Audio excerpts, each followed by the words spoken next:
Morning. मैं अपनी medical practice में orthopaedic and ligament injury practice में काफ़ी सारे छोटे बच्चे जो स्पोर्ट्स खेलने जा रहे हैं, गेम्स खेलने जा रहे हैं, एथलेटिक्स में जा रहे हैं, उनको एज ए पेशेंट देखता हूँ और मुझे बहुत दुख होता है कि छोटे छोटे बच्चे बिकॉज वो ढंग से नहीं खेल पा रहे हैं या ढंग से जो उनकी टेक्निकल थिंग्स गलत हैं उसके कारण से वो लिगामेंट इंजरी में लैंड करते हैं। सो आज ये वीडियो मैं बेसिकली एक अच्छी स्पोर्ट्स ट्रेनिंग के ऊपर बोलने जा रहा हूँ। एक बच्चा, एक स्पोर्ट्स पर्सन क्या कर सकता है जिससे हम स्पोर्ट्स इंजरी या तो खेल के दौरान हुई हुई इंजरीज को मिनिमाइज कर सकें। अगर हम स्पोर्ट्स ट्रेनिंग की बात करें तो हमारी जो ट्रेनिंग है वो 4 या 5 पार्ट्स में डिवाइड हो जाती है।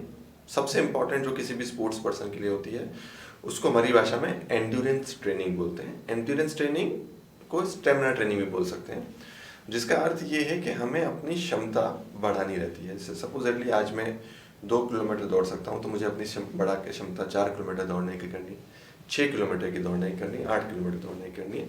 इसको हमारी भाषा में एंड्योरेंस ट्रेनिंग बोलते हैं।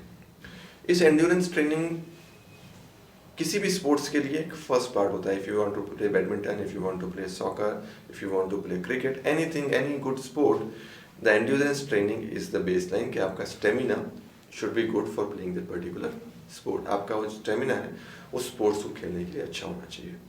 एंड्योरेंस ट्रेनिंग ग्रेजुअल होती है। सो व्हाट वी डू, हम ये स्टार्ट करते हैं कि you start with walk. If you are able to walk, you learn to jog. The second step is jogging. अगर आपके पास जिम फैसिलिटीज़ हैं तो you can add up with at this point, जिस पॉइंट पर आप जॉगिंग कर रहे हो, ट्रेडमिल एंड वॉकर, इन दोनों चीज़ों का आप अपने हेल्प के लिए एंड्योरेंस ट्रेनिंग में हेल्प कर सकते हैं। After you are good in a treadmill, after you are good at the walker, then you can step ahead for a run. Now run can be of 2 types, एक standard run and then it's a professional fast running. So you can either go on running endurance in a marathon, मतलब आप लंबे time के लिए slow speed पे दौड़ें, number 1, that is a marathon plan, and number 1 you can do a sprint, जिसका मतलब ये होता है कि आप छोटे टाइम के लिए फास्ट दौड़ें, जैसे आप 100, 200, 300 मीटर्स की रेस पे जाते हैं। Depending upon the sports you choose, you need to develop these 2 ways. So running either in a marathon mode or running either in a sprint mode. Running for long distance or running fast. Both of these things will lead up to your endurance training. Swimming is a very good form of endurance training. So if you want to add swimming or swimming long distances to your endurance training, that will be very good for you. That is the first part. The second very important part that most of you, सारे अपने athletes, सारे sports person जो neglect करते हैं, that is a flexibility training. Your joints, every joint of your body should be flexible when you are going to participate in sports. So flexibility training is the second main aspect. Flexibility training के लिए हमारे पास 2 चीज़ें हैं। One is जो हमारी भारतीय संस्कृति अनुसार yoga training, that is very good. If you are able to do yoga, that is actually stretching all of your body muscles and all of your body joints. So yoga is a very good form of stretching exercise, or else you can do a gymnastic exercises. That is very good. So stretching exercise means that your joints all should be relaxed and they should be able to move full function. जैसे अगर मैं shoulder की बात करूँ तो shoulder joint full 180 degrees आपका 360 degrees turn होना चाहिए, तो ये shoulder की फ्लेक्सिबिलिटी है। अगर मैं एल्बो जॉइंट की बात करूं तो एल्बो जॉइंट फुल एक्सटेंशन, पूरा सीधा हो जाए और आप पूरा मुड़ जाए, ये एल्बो जॉइंट की फ्लेक्सिबिलिटी है। सेम अगर मैं रिस्ट जॉइंट की बात करूं तो रिस्ट जॉइंट पूरा मुड़ जाए और पूरा सीधा हो जाए, ये रिस्ट जॉइंट की फ्लेक्सिबिलिटी है। और सेम अगर मैं थम्स को और फिंगर्स को मूव करूं और फिंगर्स का मूवमेंट करूं, ये फिंगर्स की फ्लेक्सिबिलिटी है। So you have to start with upper body flexibility exercise. Then सबसे इंपॉर्टेंट जो चीज़ हम भूल जाते हैं इस core strengthening. Core means your neck, back,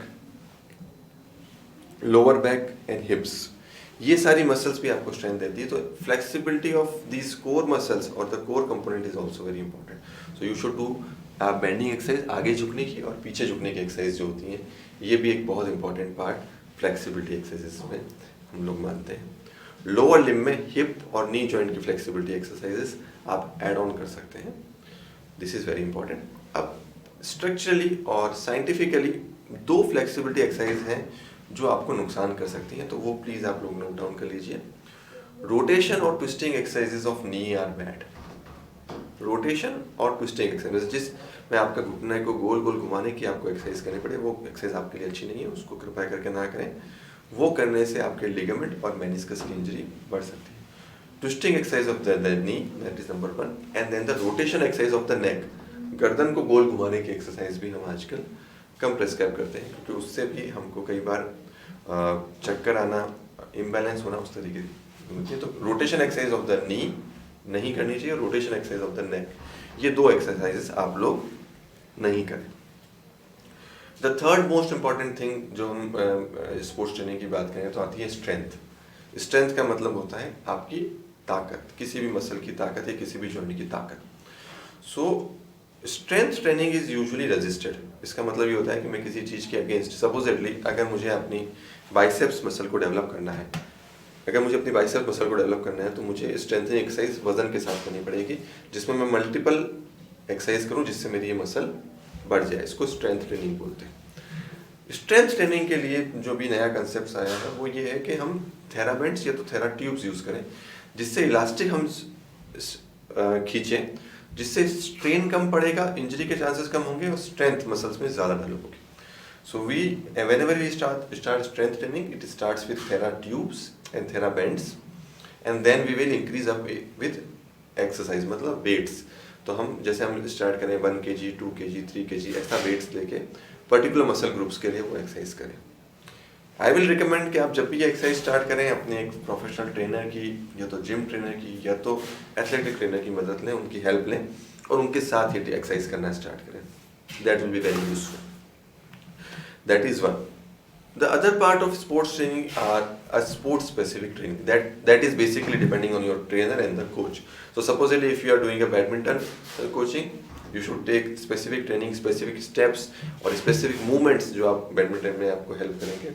Supposedly if you are doing soccer, तो specific movements और specific activities और specific जो patterns that आप soccer के लिए specific use करेंगे, and that should be safe patterns. You should not injure your knee और injure your shoulder और एनी जॉइंट, वो स्पेसिफिक पैटर्न्स करते हुए। तो वो एक sports specific training, that is वो आपको अपने स्पेसिफिक कोच या स्पेसिफिक ट्रेनर के द्वारा मिलेगी। Very important forgotten aspect is psychological. If you are going to play any sports, you should be psychologically strong. तो psychological training is another part of the sports training, in which you should be strong enough to tackle the stresses and tackle the adversities or the negativities of the sports. So that is very one important concept. Another important concept is diet. Your diet should be balanced, your diet should be good. I recommend patient to take a very high amount of protein. High protein diet will be good.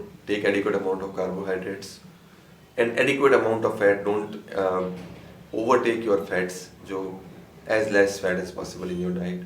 That is one aspect. And एक जो aspect हम forgot कर जाते हैं is protective equipment. That is very important.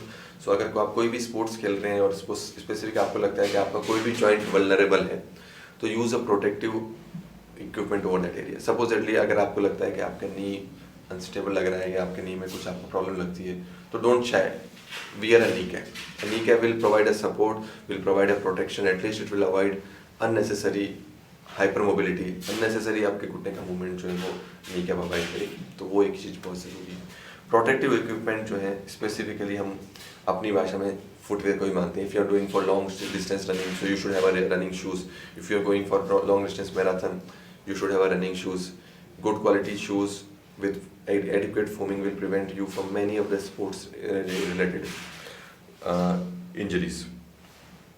I think after doing all these things, you should be able to ascertain a good and a safe preparation for any of your sports. Still, if you have any other questions, you can raise any questions on our blog. Thank you.